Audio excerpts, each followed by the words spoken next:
예, 이제 지금 이제 녹화를 시켰고요. 뭐 혹시 필요하시면 나중에 그 못 보신 분들은 볼 수 있게끔 그렇게 할게요.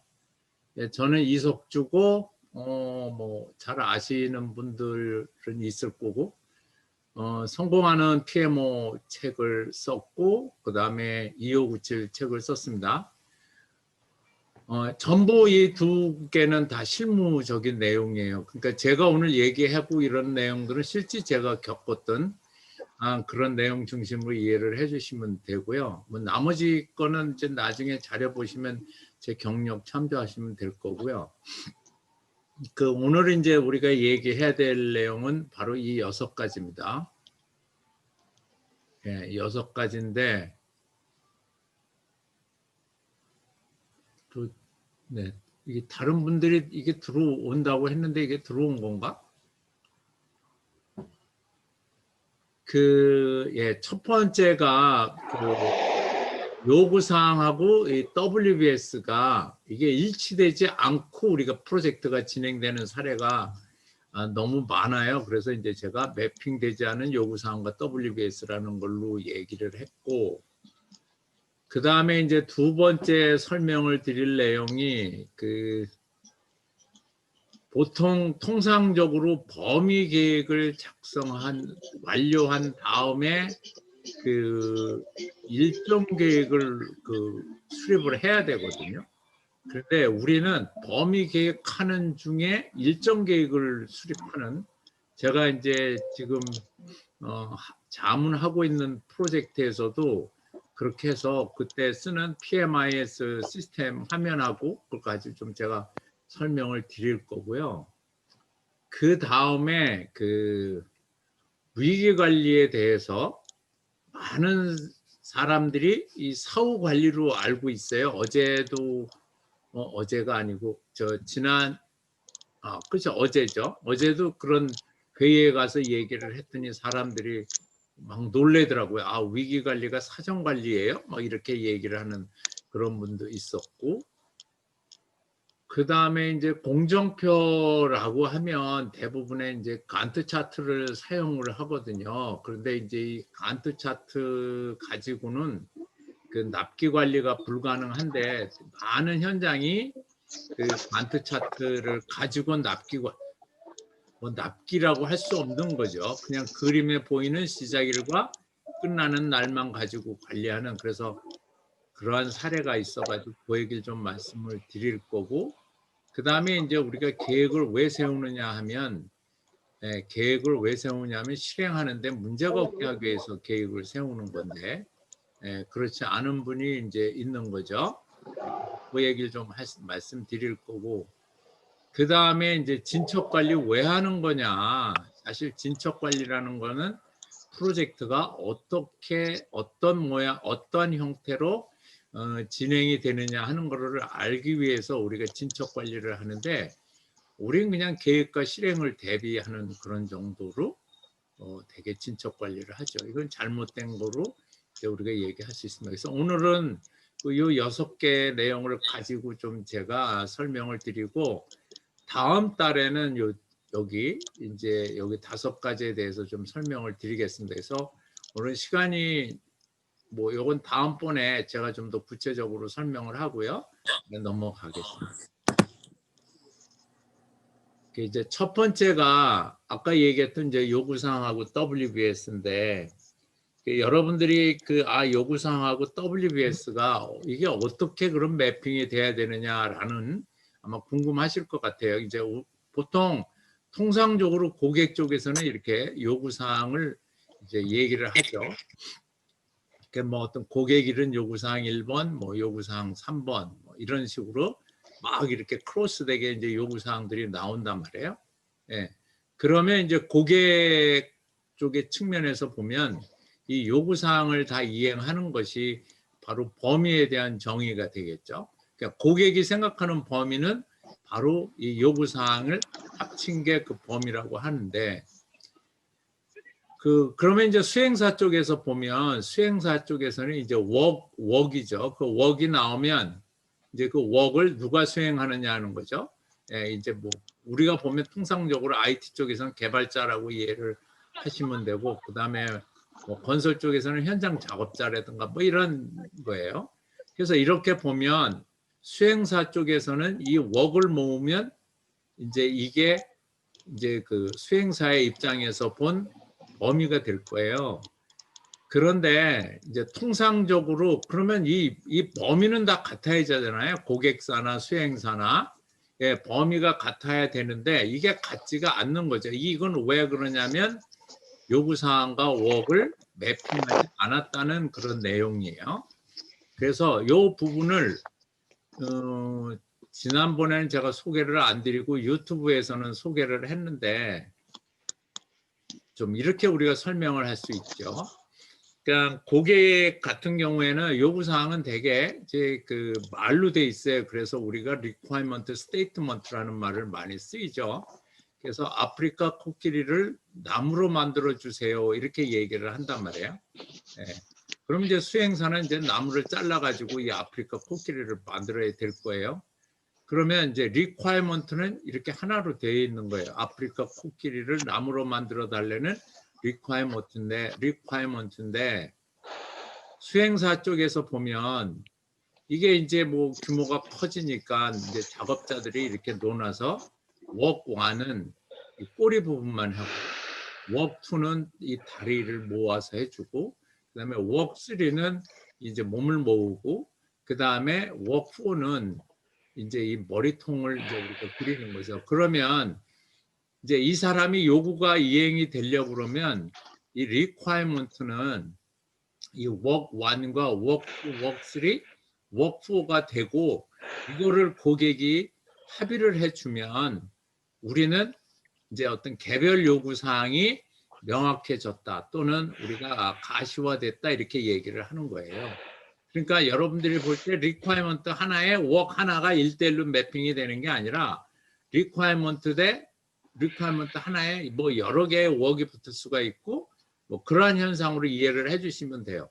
그러니까 수행 고객사의 입장에서는 requirement 수가 뭐 한 40개다. 그러면 work은 뭐 한 200-300개 정도 되겠죠.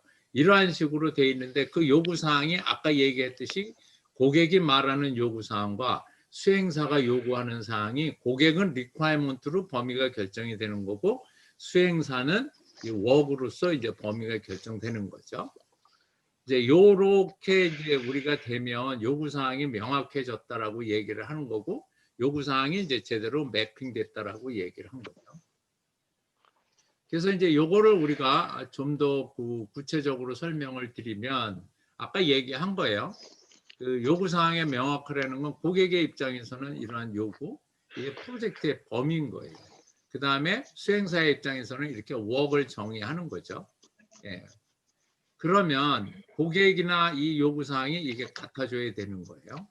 그래서 이제 이 requirement, 이거는 이제 단위가 다르죠. 개수가 다르니까 이 work은 여기 이제 M으로 나눴고, 그 다음에 이 work은 또 이제 액티비티로 또 수행사 쪽에서는 더 상세하게 관리를 하는 거죠. 어떻게 보면 2000년도 이전에 프로젝트 관리는 이 액티비티 중심의 관리였어요. 리퀘어먼트하고 액티비티만 있었는데 2000년대 이후로 오면서 프로젝트 관리에 요 리퀘어먼트와 액티비티 사이에 웍이라는 게 된 거죠. 이건 왜 그러냐면 하도 세상이 복잡해가지고 이 프로젝트가 이제 엄청 복잡해지기 때문에 이러한 거를 우리가 이제 정확하게 연결해주는 고리가 필요한 거죠.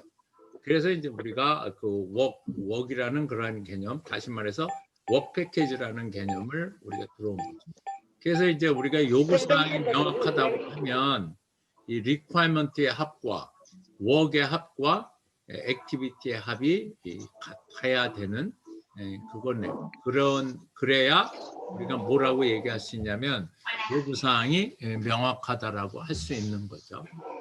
그래서 이제 이 여기 모든 요구사항을 우리가 이렇게 웍으로 다 연결을 하고 그러면 이제 우리가 요구사항이 이제 웍으로 이렇게 됐다면 우리가 이제 매핑이 됐다고 얘기를 하잖아요.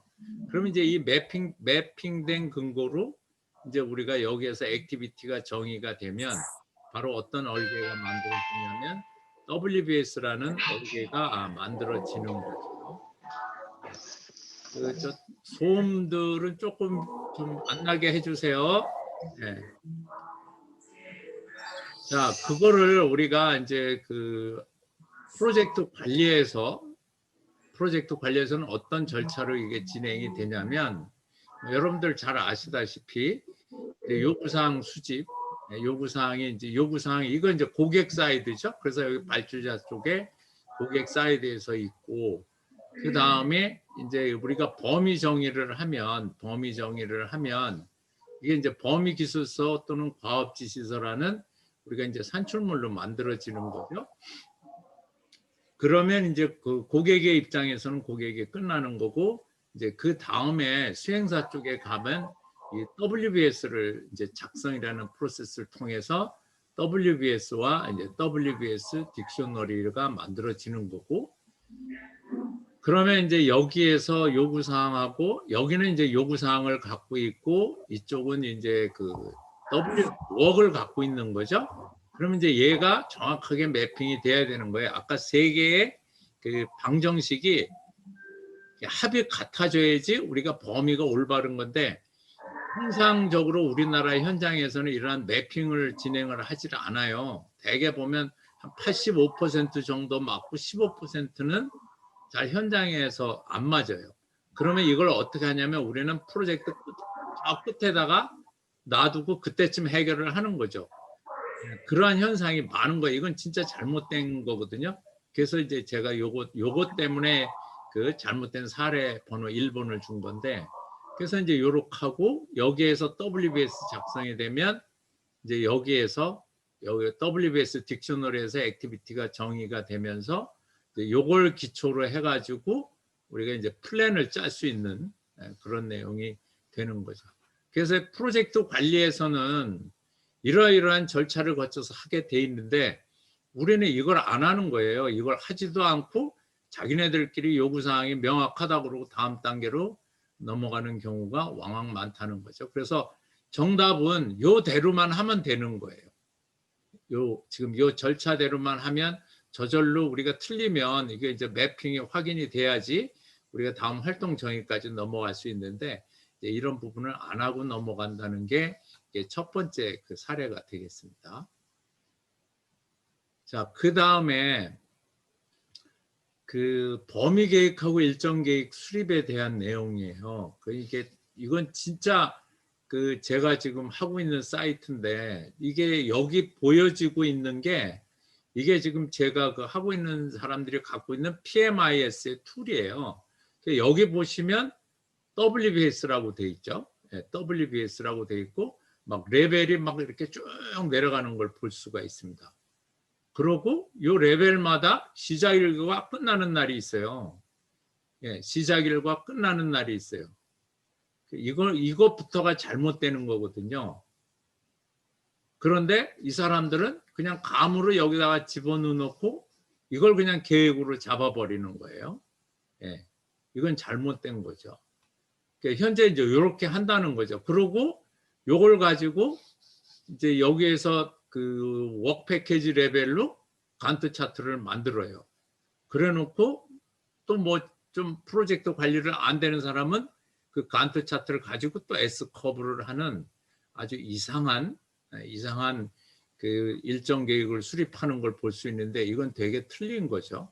그리고 진척도 여기 이제 다음번에 진척에서도 얘기하겠지만, 일을 안 해도 진척은 그냥 자동적으로 올라가게 돼 있어요. 이게 어떻게 해서 들통이 났냐면, 코로나 때 40일간 그 현장에 일을 안 했어요.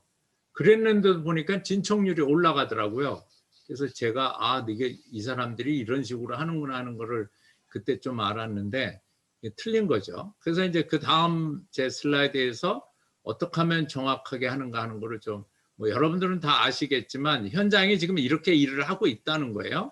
그러면 이제 여러분들은 현장에서 이렇게 일하도록 코칭을 해줘야 되는 거죠. 이럴 경우에는 문제가 심각합니다. 쉽게 말해서 납기 관리가 되지 않아요. 다음을 한번 넘어가 보겠습니다. 그래서 이제 올바른 방법은 이제 우리가 RFP에서 요구사항이 나오면 이제 이거 가지고 이제 WBS를 만들죠. WBS를 만들어서 그러면 이제 요게 바로 뭐예요? 이게 이제 우리가 말하는 범위 계획이 되고, 여기에서 요구사항 매핑이 정확하게 됐으면 범위 계획이 끝나는 거고, 이제 그 근거로 해서 여기에서 워크 패키지 밑에 액티비티가 나오게 되는 거죠. 예, 이 워크 패키지 밑에 액티비티를 가지고 우리가 공정표를 그려야 되거든요. 예, 공정표를 그리는 거고, 그 다음에 이거 가지고 우리가 일정 계산을 해서 우리가 이제 그 뭐 워크 패키지의 시작일과 끝나는 날 또는 활동의 시작하고 끝나는 날이 만들어지는 건데, 앞서서 봤듯이 여기에는 그냥 자기들이 선후행을 보지도 않고 그냥 감으로 얘는 언제 시작해서 언제 끝나면 돼. 막 이 현장 가면은 그 앞에 선행적으로 해야 될 거 있잖아요. 자재도 들어오고 뭐 사람도 도착해야 되고 이런 게 다 있어야 되는데, 그런 것 생각하지 않고 자기의 그냥 경험적으로 일정을 이렇게 정하는 이런 경우가 있죠. 이러한 부분은 상당히 이제 심각한 문제를 갖고 온다고 할 수 있습니다. 그래서 이렇게 하는 게 이제 맞죠. 그래서 범위 계획 후 일정 계획을 수립하는 게 맞는 거죠.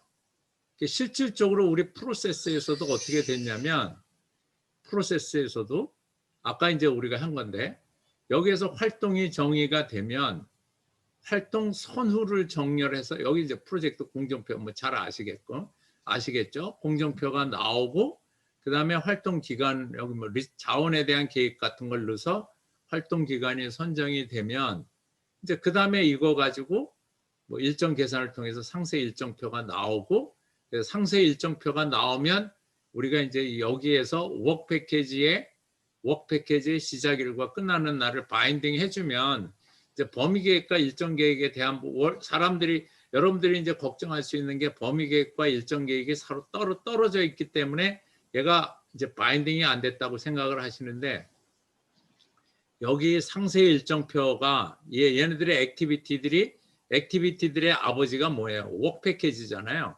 워크 패키지 그 활동들을 모아서 우리가 워크 패키지의 시작일과 끝나는 날을 바인딩 해주면, 이 진척에 대한 부분들이 연결돼서 우리가 워크 패키지에 대한 진척도 관리가 가능한 거죠. PMO 같은 경우에는 솔직하게 말해서 활동에 의한 관리를 할 수가 없어요.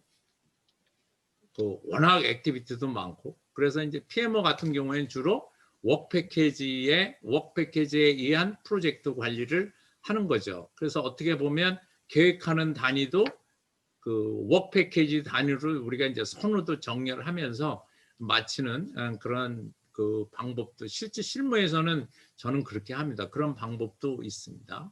그래서 이러한 절차대로 이렇게 진행하게 되어 있는 거죠. 그래서 요구사항 수집부터 프로젝트 계획 수립까지의 프로세스가 이렇게 됐다고 이해를 해주시면 됩니다.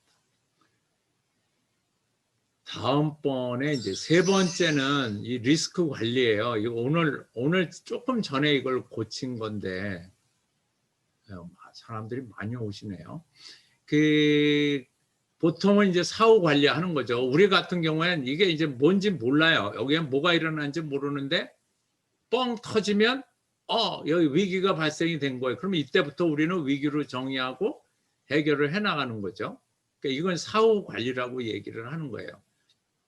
이제 주로 우리가 이 위기를 또 어떻게 보는 거냐, 회의에 가면 뭐가 발생이 됐다고 그러고 위기 관리를 해야 됩니다, 이런 식으로 얘기를 하는 거죠. 그러니까 이건 이제 잘못됐다고 볼 수 있는 거예요. 그러니까 이제 정확한 거는 뭐냐,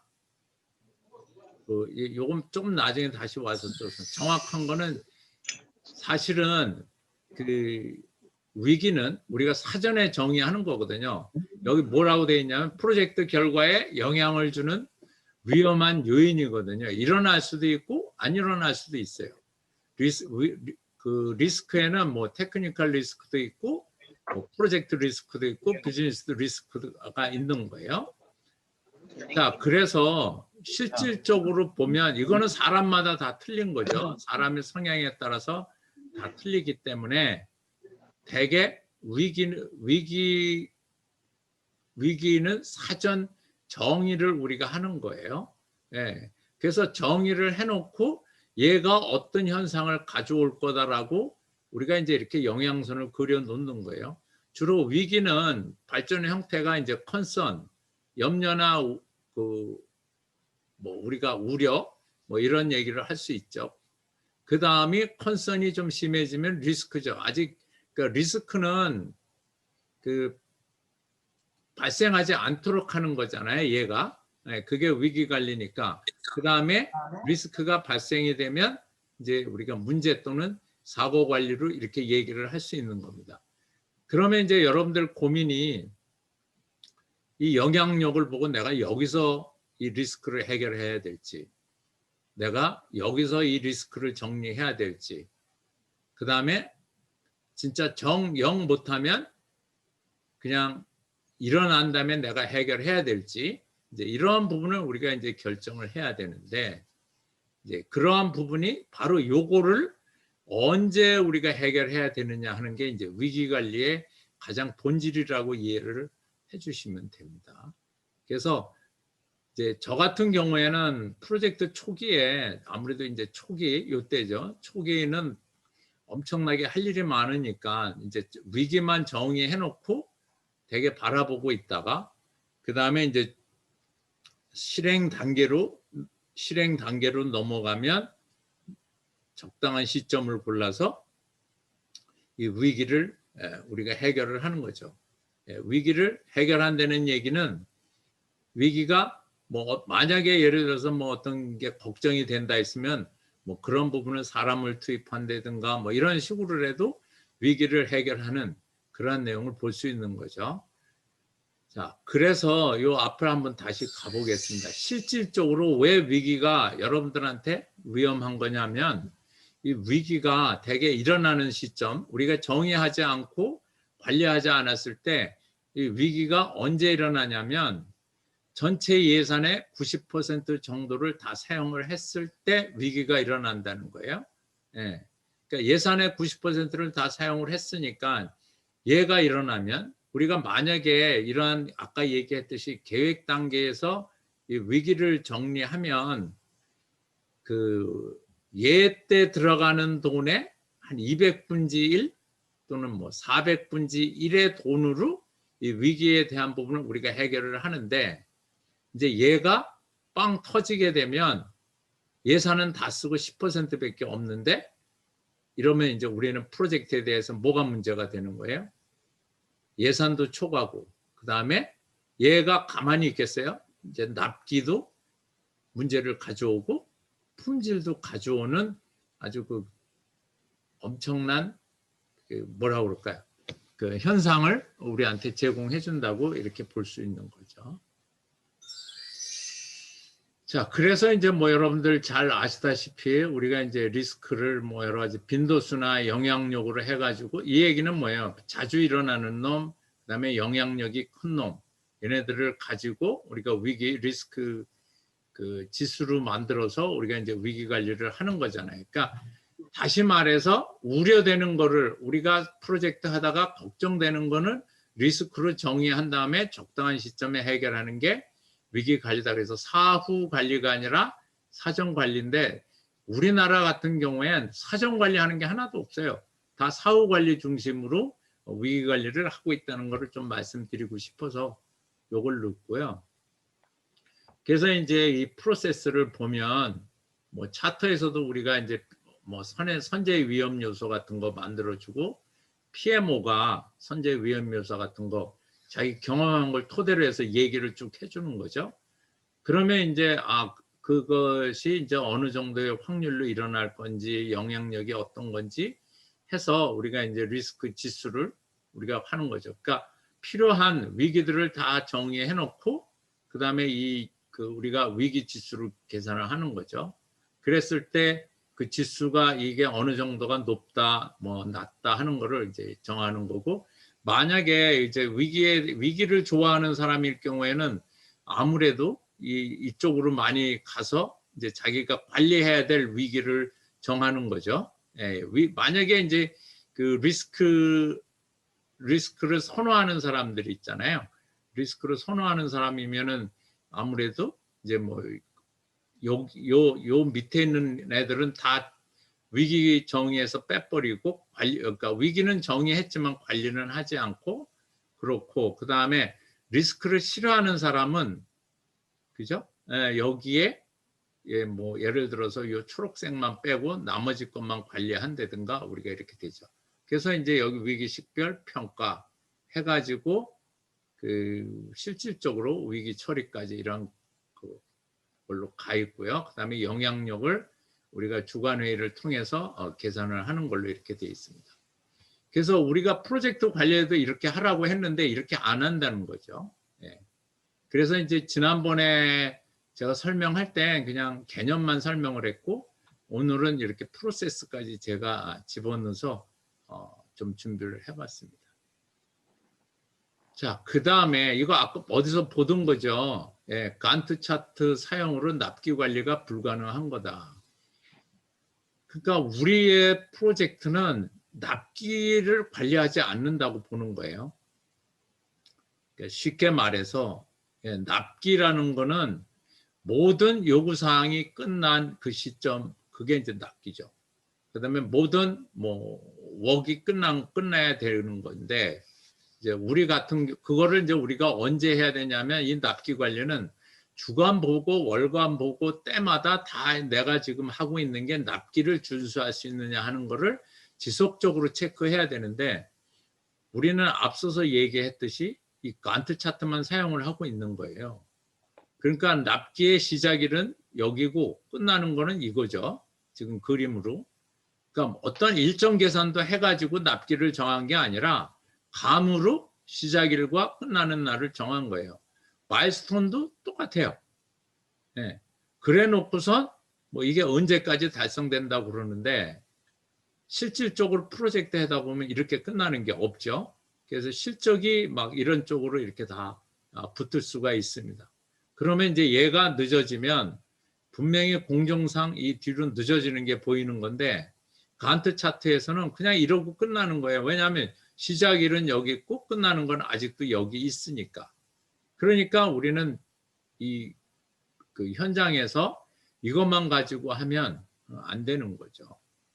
뭐 이건 아마 여러분들이 잘 아시기 때문에 그래서 이제 우리는 어떻게 해야 되느냐면 아까 보셨듯이 공정표를 그려서 일정표를 만들어 가지고 S커브를 놓고 우리가 프로젝트마다 이 진척을 체크하면서 뭐 과연 얼마나 지연이 될지 예산이 얼마나 더 들어갈지에 대한 부분을 주간 보고 뭐 월간 보고 때마다 우리가 이러한 부분을 평가를 하잖아요. 그래서 현재 내가 이 상태로 했을 때 며칠 늦어지고 돈은 얼마가 드니까 우리가 이거를 줄이기 위해서 뭐 사람 투입을 언제 어느 기간에는 좀 더 밀도 있게 한다든가 하는 그런 방법을 우리가 택하는 거죠. 그래서 이게 이제 주간 보고 월간 보고 해야 되는데 우리는 그 납기 관리는 그냥 계획 때 한번 만들고 끝인 것 같아요.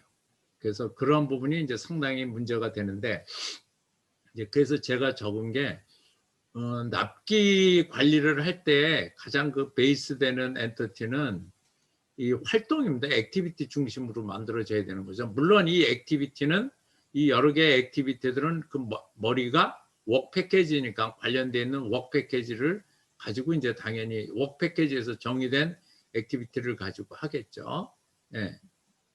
그렇게 해야 되는 게 맞는 거죠. 그래서 이걸 프로세스적으로 보면 이렇게 되어 있는 거죠. 활동 정의를 통해서 활동이 이제 어디서 오냐면 이게 그 미국의 이제 그 PM박에서는 뭐 최근에 이제 나오는 PM박보다는 이제 우리가 그 전판에 나오는 거죠. 그때는 이제 이 활동 정의가 미국 그 PM박에서는 일정 쪽에 있는데 이제 지금 ISO 21500에서는 ISO 215도 이제 또 바뀌는데 이게 지금 범위 관리 쪽에 있거든요. 그래서 여기 이제 제가 범위라고 쓴 거고 그래서 이제 여기 일정의 활동 선후 정의를 기간해가지고 일정 계획을 수립하게 돼 있고 관련된 산출물들이 이렇게 나와 있는 거예요. 그러니까 이런 순서대로 하라고 돼 있는데 이런 순서대로 안 하고 우리는 어떻게 해요? 그냥 WBS에서 아까 보셨듯이 WBS에서 간트 차트 해가지고 이게 시작일이고 끝나는 날이야. 그리고 늦어져도 언제 끝나는지 몰라요. 그러니까 만약 어떤 일이 2달이 지연됐어. 그러니까 예를 들어서 이번 같은 경우 코로나로 40일이 작업이 안 됐거든요. 그러면 과연 이게 납기에 영향을 주는지 안 주는지, 뭐 우리가 만약에 납기에 영향을 준다 그러면 뭐 우리가 뭐 크래싱 같은 걸 통해서 우리가 좀 일정을 조절해서라도 납기에 맞출 수 있는 방법들을 연구할 수 있겠죠. 근데 납기 관리를 전혀 하지 않는다고 볼 수 있습니다. 그 다음에 뭐 이제 계획과 실행의 불일치인데 여기에 원인이 계속 말씀드렸듯이 바로 이 간트 차트예요. 그러니까 계획을 간트 차트로 하니까 이게 이제 뭐 MS 프로젝트 같은 경우에는 이 간트 차트 같은 모양이지만 MS 프로젝트에서는 여기에 이제 선후가 붙어 있거든요. 그러니까 얘는 어떤 게 늦어지면 일정에 대한 계산이 뭐 컴퓨터로 되니까 자동적으로 그게 되는데 솔직히 현장에서 MS 프로젝트를 거의 사용하지 않더라고요. 제가 보니까. 그러다 보니까 뭐가 조금 지연이 돼도 그게 얼마만큼 영향을 주는지에 대한 부분을 사업 관리하는 사람도 전혀 몰라요. 그리고 더 웃기는 게 일정 계산이라는 말 자체를 잘 이해를 못하는 사람이 너무 많다고 지금 생각이 들어요. 그래서 이제 이 계획과 실행의 불일치의 가장 근본적인 원인은 우리가 이제 간트 차트를 쓰고 있는 거죠. 실제 우리는 어떻게 되어 있냐면 아까 얘기했듯이 WBS에서 정의된 액티비티를 가지고 활동의 선호행을 가지고 그 다음에 S커브를 통해서 안전성을 체크하면 여기 이제 여기 일정표 해가지고 S커브에서 되면 이제 이거 가지고 우리가 여러 개의 더 디테일한 여기 이제 subsidiary planning이라고 되어 있는데 뭐 이제 저는 그냥 개인적으로 오관리 계획서 그다음에 이제 우리가 베이스라인 이게 협의가 되면 베이스라인이죠. 이런 식으로 해서 우리가 계획을 완료하고 그다음에 실행을 하는데 우리는 그냥 이 WBS에서 그냥 자기네 일정 주고 끝 이런 식으로 하는 게 현재 우리나라의 어떻게 보면 그 프로젝트 관리의 그 현실이라고 이렇게 얘기할 수 있습니다. 그래서 이제 우리가 이거는 어떻게 돼 있냐면 프로젝트 관리에서 보면 프로세스적으로 보면 계획 수립하고 그대로 계획한 대로 실행하게 돼 있는 거거든요.